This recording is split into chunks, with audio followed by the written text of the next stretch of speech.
Yo-ho, everyone. It's the middle of the night. Da-da-da-da-da-da. Da-da-da-da-da-da-da. Anyway, and we're up playing board games because what else are we going to do? Watched a movie with friends online, did my yoga, had my dinner, took a shower. Still up, so we're going to play games. Like I said, the next villain that was requested was Captain Hook. That's a pretty good choice. The first one I did was Maleficent, and I think she and Hook are really good for learning the fundamentals of the game. I think maybe they were the villains the game was designed around, like when they were brainstorming their first ideas. I don't know. Just spitballing there. So we start our villain at the leftmost position. So we're playing this solitaire version of Villainous. This here is the YouTube channel where I first got the idea for how to play this solo. Hyperbolion. So check him out. And then of course I added my own tweaks to it. And also with these videos, I want to hopefully help you out with your strategy for each villain, because each villain plays differently. Like I said, they each have their own goal. So we have here our realm, our mover, we have our villain deck, our fate deck, we've got our fate token. For Hook's game, we have the lock token, one of his locations. This one starts off locked. You can see the little lock symbol right there, and we'll put that right there so that Hangman's Tree starts locked. We can't go there yet, we gotta unlock it. And then this is our countdown timer. Again, if you have a 20-sided die, you'll use that instead of stacks of coins or power tokens. You'll just set it here with 20 facing up, and at the end of every turn, you'll turn it down to the next lowest number. So you get 20 turns to accomplish your villain's objective. And Hook's objective is to defeat Peter Pan at the Jolly Roger. Okay. Oh, hey, there's the Jolly Roger. That's where you got to do it. But when Peter Pan appears, he's going to show up here. So we're trying to find Peter Pan in the Fate deck to get him here. And then we're trying to unlock Hangman's Tree so that we can get at Peter Pan and move him across the realm to our ship where we can defeat him. Hook is one of those villains that is looking for a specific card in his deck. There's a card called the Neverland Map that unlocks this, and you're trying to find that. So you really want to move through your deck as much as you can. You want to use your discard actions and any other cards that let you move through your deck or search your deck, so you can get to that one card you need that'll really get your game in gear. Hook can be really hard to play for newcomers because they can't find that card to get this thing unlocked, and they just get stuck there. And so he can feel like a really hard villain. He's actually pretty straightforward. We're just trying to find one item here and find one hero there. He also has cards to help him move through his fate deck or control it to find Peter Pan and bring him out. So, but we'll get to that, right? Let's get started.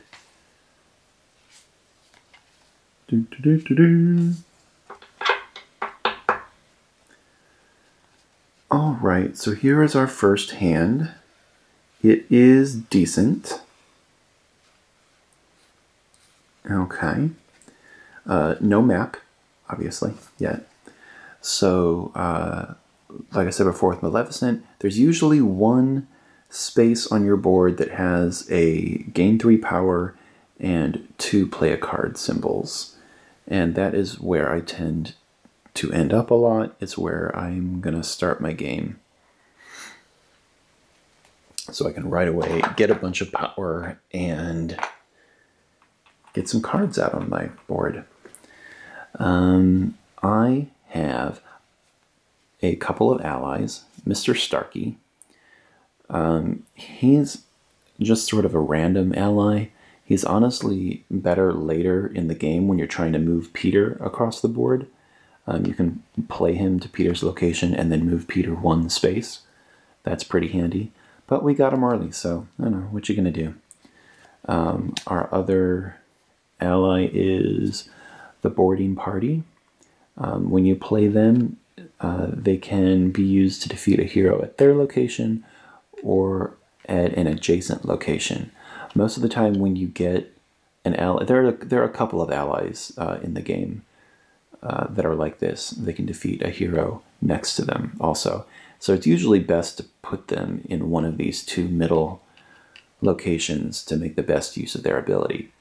However, my pregame for Hook usually involves stacking a bunch of allies here at the Jolly Roger, because we're trying to defeat Peter Pan eventually. He has a lot of strength, so we want to be ready. So I tend to just plop all my allies down here. If I have to move them later, it's fine. But I want to get ready for Peter Pan at the Jolly Roger. So I'm going to spend 2 power to put my boarding party there. That leaves me with only 1 more power, so I can't really play any of these other cards. This is an effect card.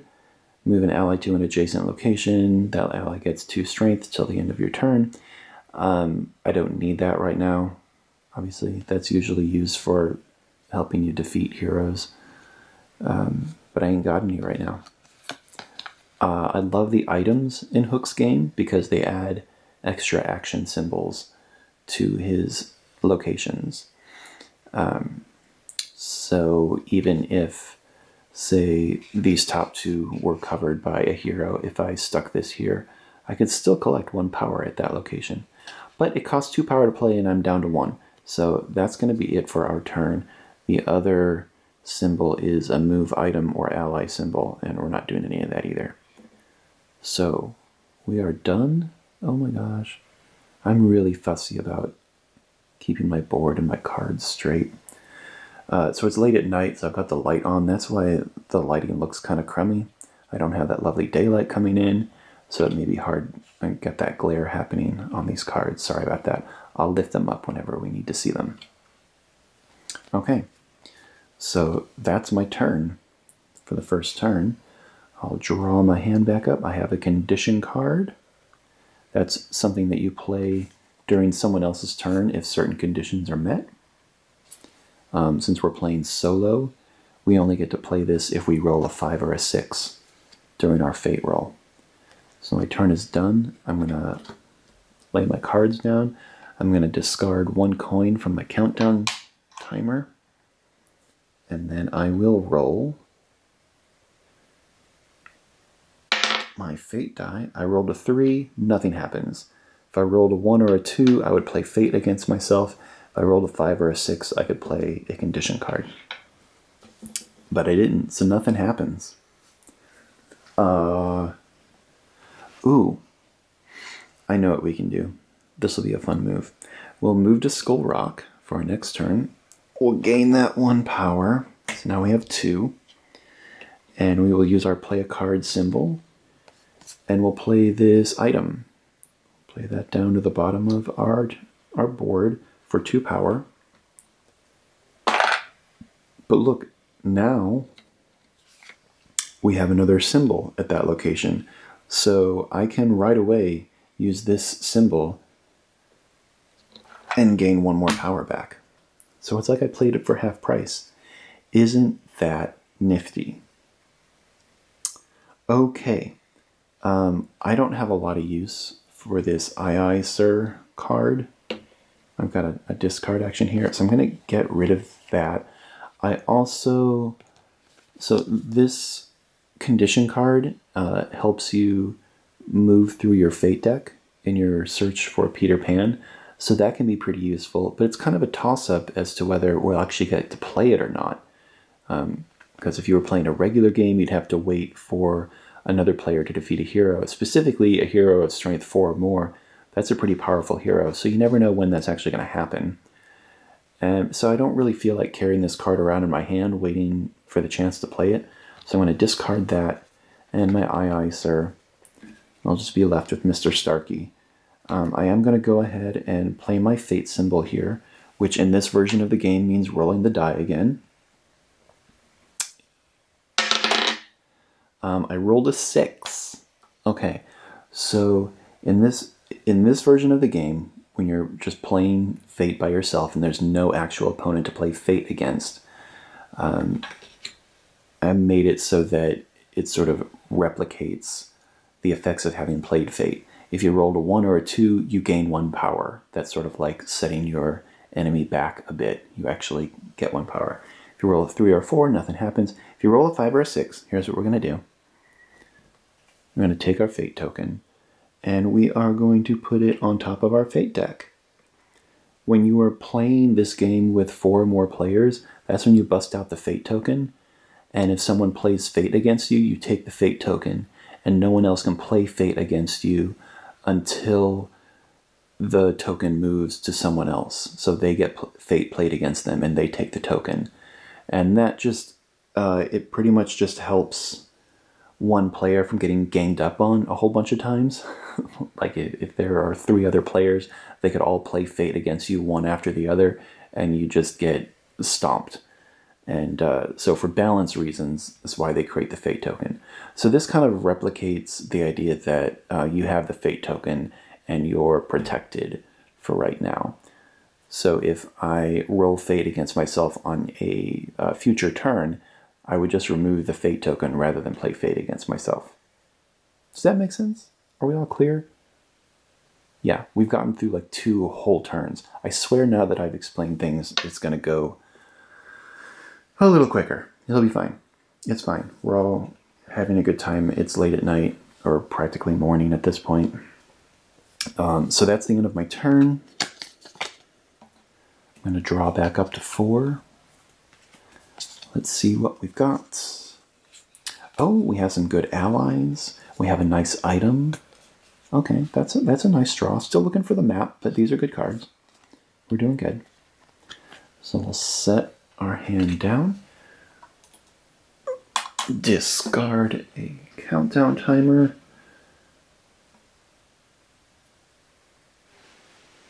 And take a roll. We roll 4, nothing happens. Back to our dastardly business. Gonna move myself back to Mermaid Lagoon and get my 3 power. Boop, boop, boop.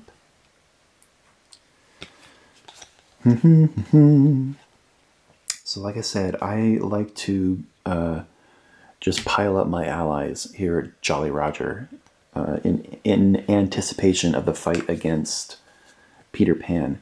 Now you notice Smee's only got 2 strength. That's kind of middling, but he gets an extra 2 strength if he's at the Jolly Roger. So where are we going to play him? The Jolly Roger, of course, for 2 power. So that means that now we have 2, 4, 6 strength. Apologies for the spoilers, but I already know that Peter Pan is 8 strength. And of course there are cards that your opponents can attach to him to make him stronger. But we have 6 strength here so far. So we're getting ready for Peter Pan. I am just going to go ahead and play the Swashbuckler too. That's another 2 strength, and he only costs 1 power. So we might as well put him there too. So now we've got 8 strength at Jolly Roger, ready for Peter Pan. And that is all we need for now. Draw 2 more cards to get my hand back up to 4. Oh, yes. And this is Hook's other condition card. This one lets him play an ally from his hand for free. Hook really does need allies. Obviously, he needs a bunch to fight Peter Pan, but it's super easy to fate Hook and just flood his realm with heroes, and they all have annoying abilities, and he's trying to get them out of the way to get at Peter Pan. So it helps to have this card so that you can get some more allies out there. But we don't know if we'll be able to play it yet. So that's the end of turn number 3. We will roll our die. We rolled a 5. Oh, well, hey. So between our turn, when we roll fate against ourselves, if we roll a 5 or a 6, we get to play a condition card. So if you were playing a normal game, you would look and see if the villain whose turn it is has an ally with a strength of 4 or more in the realm. And that's a pretty strong ally, so that'd be kind of a rare thing. So again, this might be something you might want to just discard if you're trying to move through your deck. But we didn't have to. We actually get to play it. So we're going to discard that. And then we're going to go ahead and play Swashbuckler. I'm going to play him to Mermaid Lagoon. Since we've got 8 strength over at Jolly Roger, we might as well put him here just in case any other heroes get played to our realm. Okay. So that leaves us with only 2 cards going into our next turn. All right, we don't redraw until the end of our turn. But it's fine. We're doing good. I'm going to, for my next turn, move to Skull Rock. So I get to collect 2 power. 1 here. Whoops. Sorry, buddy. 1 here and 1 there. So this has now become a more powerful location. I can get 2 power when I start here. I'm going to go ahead and play Cannon. So the location I play this to gets a Vanquish symbol. Villains only have 1 Vanquish symbol in their whole realm. So it can make it tricky to get rid of heroes because you have to get to that location. But this gives us extra options for getting rid of heroes. So that's handy. And I'm going to put it on Mermaid Lagoon because that's already a very powerful spot. And that could let me, say if I needed to, play a couple of allies to a hero's location and then use the cannon to take them out. And that cost me 2 power. I'm going to go ahead and play my fate symbol. See if I can snag a little more power. Ooh, I can. Got 1 power. So I'm down to just Mr. Starkey. I'm really debating whether I'm going to hold him in my hand this whole time and wait for Peter to show up, or if I should just play him and just have him out to have him so I can move through my deck faster. But let's see what we get. We've got, ooh, this is a good effect. We'll be able to use that next time. Worthy Opponent. That also helps us look through our fate deck. And another Swashbuckler. Okay. That's the end of that turn. Let's see what happens with fate. Nothing. We rolled a 3. So if you watch the Maleficent game, you know that I got fated a bunch right at the beginning and there were heroes everywhere. Hook is kind of getting a free ride here. That may come back to bite him soon. Who knows? This could get messy real quick. Alright, so back to Mermaid Lagoon. Gonna get 3 power. So now we got 5 total. So that gives us a lot of options here. We've got 2 play a card symbols. So here's what I'm going to do. I'm going to play this effect first. It's only 1 power. This lets me look at the top 2 cards of my fate deck. And I can discard them or return them to the top in any order, depending on how much I like or dislike them. So when you're performing actions like this, or you're searching your deck, or looking through your deck, you have to pay attention to the wording on the cards. This says, look at your deck, or look at the top 2 cards, which means only you see this. The other players don't see it. If the wording was reveal, that means you would turn them over and everybody sees them. And different things happen to a card depending on whether it's revealed or whether you're just sneaking a peek at it, just looking at it. So these are the two cards on the top of my deck that I'm looking at. I don't like either of these because someone could play this on me and knock out one of these handy items that I've got. They could play Lost Boys, which is a pretty strong hero. That's 4 strength, and I'm required to use 2 allies to defeat them. So I don't like either of those, so I'm just going to discard them. Get them out of my way. And they're gone. Isn't that handy?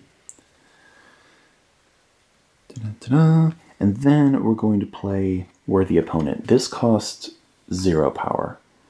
Because it comes with this bonus of gaining 2 power. In return, you have to reveal cards from your Fate deck until you reveal a hero, and then play that hero on yourself. So it's a little give and take with this card. So I'm going to play that. I'm going to gain 2 power. I've got a decent amount of power now. It's building up a bit. That's kind of nice. And so we're going to go to our Fate deck, and we're going to, you'll notice it says reveal cards. So if I had live opponents, they would see which cards I'm revealing.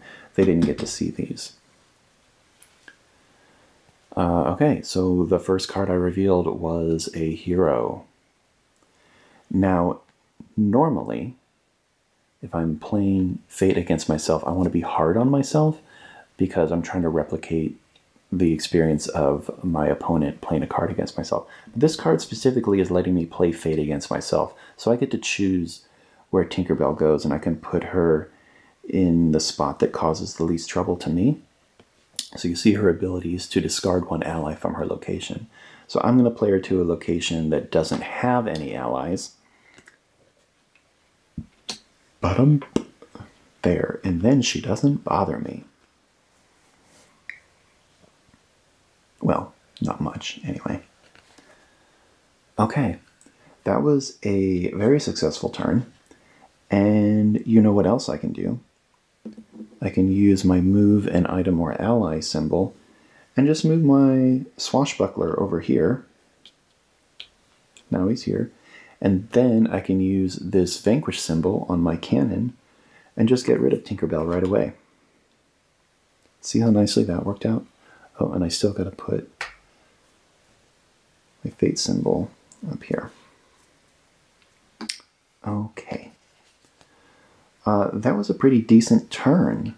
We got to move through our Fate deck a little bit, so there's a few less cards in there between us and Peter Pan. We gained a lot of power, and we played some good cards, some good allies to our realm, and got rid of a hero. Well done, crew. We're going to redraw our hand back up to 4. Set this down. That was the end of our 5th turn. Let's take a roll and see what happens. Alright, so we rolled 2. That means Fate gets played against us, but we have the Fate token here. So rather than play Fate against ourselves, we're just going to remove the Fate token. So we are protected by that earlier roll that we did. But now Fate can be played on us. So heads up, everybody. All right. You'll notice I tend to kind of just go back and forth between whichever locations have the most power. I don't know. That's just what I do. Once you've built up a decent amount of power, like Hook is doing, you can expand your horizons a little bit. But I guess this is just a thing about me. Being financially frugal, I want all the coins I can get. Okay. So we have another cannon. We can put down another vanquish symbol if we want. We also have Ingenious Device. So this is a symbol that not every villain has. This is a move a hero symbol. We need this symbol to move Peter Pan through our realm after we reveal him. There's one of them right here, but of course this location is locked right now. We have to unlock that to get at Peter. So I'm going to play this again right here to Mermaid Lagoon for 2 power. And what else we got here? We have our fate symbol. So let's put it over here. We rolled a 5. So again, we get to move our fate token over here. So that's kind of our lucky roll there. You know what? I really want this map to show up soon. So I'm going to, even though it can be good to have another Vanquish symbol, I'm going to discard these 2 cards. Because I want to move through my deck and find that map. So I can get on with this. All right. 3 more cards. And I did not get the map. But that's okay. We did what we could. Alright. That's the end of that turn. Do a little roll. Nothing happens. It's a 4.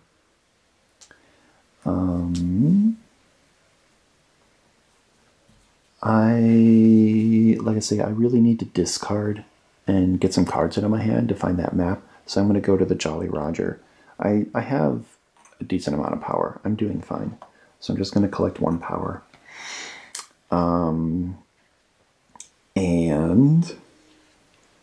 I'll play my strongest ally, the Pirate Brute, with the big... He's got a cannon himself, looks like. So I'll play him. I'm going to put him here. Like I say, I have enough strength over here to defeat Peter. So I'll just keep this big guy here in reserve in case I need him. And that was 3 power. And then the Cutlass. Very basic, attached to an ally and make them stronger kind of deal. There is some more in my deck. I'll find more of those later. I'm just going to use my discard and get rid of these. And you notice I'm still keeping Mr. Starkey because I want to use him to help me move Peter later. So that's the end of that turn. We're going to draw 3 more cards. Hey, look what we found. It's the map. 2 more condition cards. Interesting. Okay. All right, so let's put our 2, let's see, ally, item, and 2 condition cards.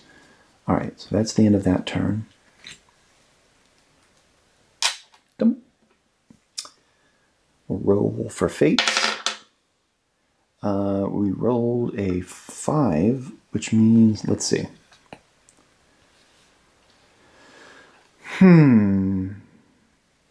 Okay. So we already played this condition card earlier, so let's play this one, Obsession. They look very similar from a distance. But anyway, Obsession smells nice. No, we're going to reveal cards from our Fate deck until we find a hero, and we're going to play that hero.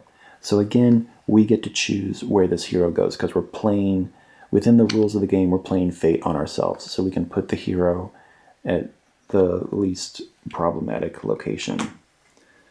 Alright, so let's see what we find. Pixie Dust, so this is what you attach to a hero to make them stronger. So fortunately, this card's instructions include discarding anything we find that's not a hero. So we get rid of that, so that won't be played against us. That's nice. Michael. Michael is the hero we have discovered.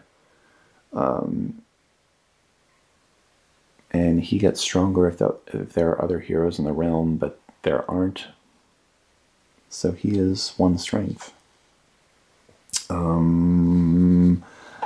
Put him here. Alright, so we still haven't found Peter Pan, but we are slowly whittling down our Fate deck, and we found our map, so good for us.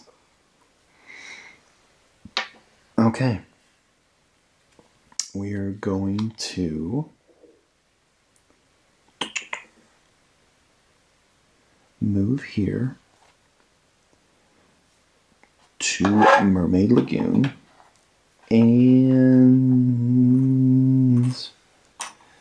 I don't need to defeat Michael. He doesn't keep me from reaching my goal, but if any more heroes get played, he's going to get stronger, and he is, you know, he's blocking a couple of symbols, and I'd like to have those back. And I don't know. I just don't want to use Pirate Brute on him because that's like a lot of overkill. So I could use, you know what I am going to do? I'm going to use the move a hero symbol that I have here on the Ingenious device. And I'm actually just going to move Michael out of the way. And that way I can use these other two symbols.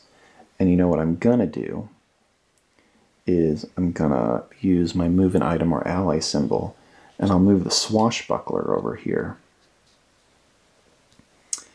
And this is getting like really complicated. And then I'll use my vanquish symbol on this cannon, and that way I'll get rid of Michael. So that was a lot of moving and shuffling around that was probably unnecessarily complicated. But it got us where we wanted to go. And in the meantime, we still have two play a card symbols. So we're going to play Neverland Map. You cannot play any cards to a locked location unless they have some sort of rule specifying.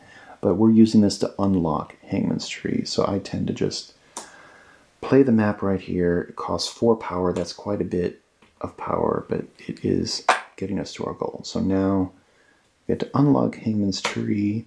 We can move here and use these symbols, and when we find Peter, he's going to go right here, and we can start moving him across the realm. Yay. Okay. So we're going to redraw our hand up to 4. Got another extra power symbol. That's pretty neat. Set our hand down. Discard some power. Or the timer, rather. And through 1. So once again, we remove our power token, and now the fate token, and now the fate deck is open to be played against us. Okay. So, what shall we do now? Well, hey, let's visit this. Since it's open now, we get 2 power. So you'll notice, like, I got rid of my swashbuckler over here, so I'm down by 2 power. But I do have the Pirate Brute, so at a later turn when I have access to a move item or ally symbol, I'll just move him over, and it'll be okay. We aren't out of this yet. So, I have my fate symbol there, so I will roll to see if I get anything good. I get 1 power. And then I have Worthy Opponent. So I'm going to play that card. That gains me 2 power, and we're going to go searching for Peter Pan again. Now that we have Hangman's Tree unlocked, it'll be a much quicker deal to get Peter moving. So hey, look at that. First card we found. So a card like Worthy Opponent or a fate action by another player might reveal Peter Pan before you have Hangman's Tree locked. You can still play him. In fact, you're required to. You must immediately play him, even if Hangman's Tree is locked. So, yeah, that's just what we're required to do. Fortunately, we've already used both of these symbols, so now that he's covering them, we're not really losing out on anything. All right, and then we can use this move hero symbol and move him over 1. Look at us go. We're just powering along here. Okay, we're done with that turn. Gonna roll for fate. 3, nothing happens. So, I almost feel like I have to apologize. Fate-wise, this hasn't been a very interesting game. There are a lot of heroes in here that can mess things up for Hook, and you've only gotten to meet 2 of them. Sometimes these things happen. That's just the way fate goes. That's why it's called fate. It was hard on us last time. It's been easy on us this time. You know, what are you going to do? Okay. I'll tell you what we're going to do. We're going to move to Mermaid Lagoon. And we're going to gain our 3 power. Hook has quite a stash going on. Good for you, buddy. Look at that. We're going to use our ingenious device with our move a hero symbol there. And we're going to move Peter over. Oh my goodness. Look at what we're about. Yeah, I think we're about to do this. Then we're going to use our move an item or an ally symbol. And we're going to move the Pirate Brute over here. So Smee is already 4 strength because he gets his bonus for being a Jolly Roger. We've got 4 strength there from the Pirate Brute. And just for kicks, we have 2 more. So we have 10 strength over here, ready to go. And we haven't even played any cards yet. We haven't even used our play card symbols. But now we're going to. This little card I've been saving this whole time. I'm going to play Mr. Starkey to Peter Pan's position, and that lets us move a hero. So now he's at the Jolly Roger. And then, look what else we have at Mermaid Lagoon. We have our cannon with our defeat, with our vanquish symbol. So we're just going to do it. Why wait around? I'm going to play that vanquish symbol, discard Smee and Pirate Brute, and defeat Peter Pan. Look, we did it. See, Captain Hook's game doesn't need to be that hard. As long as you are moving through your deck quickly enough to find the map and using the cards that let you search and manipulate your fate deck.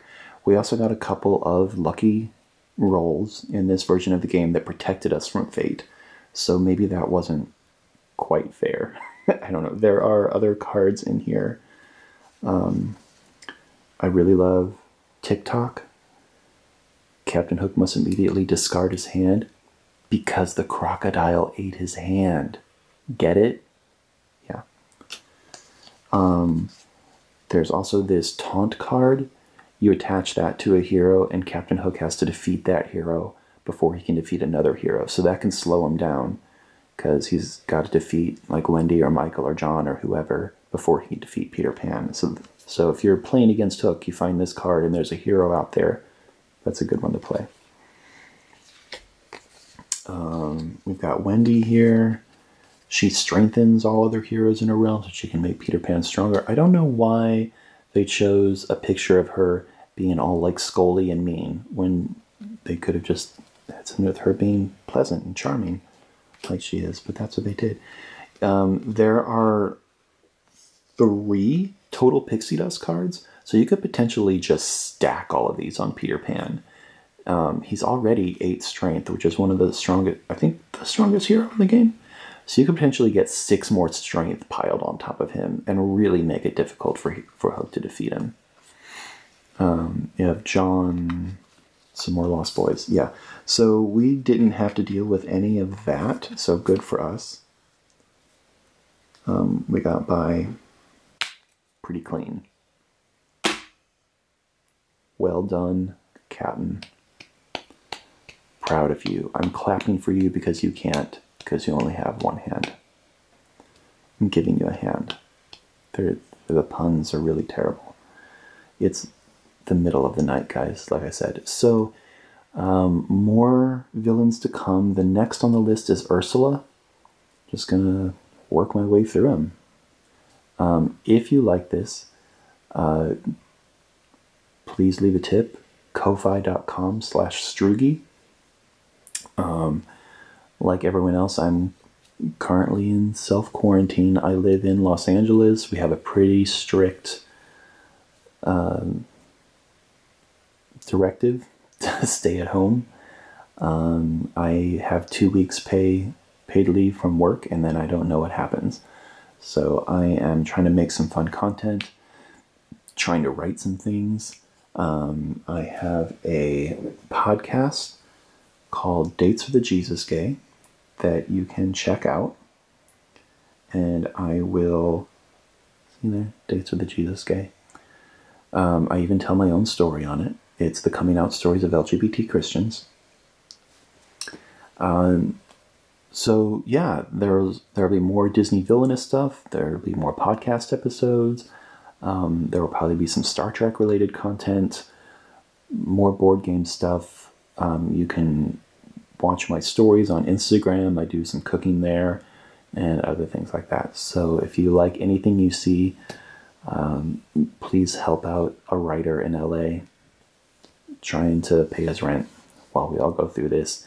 And I will try to keep you entertained and occupied. Thank you for watching and playing along with me.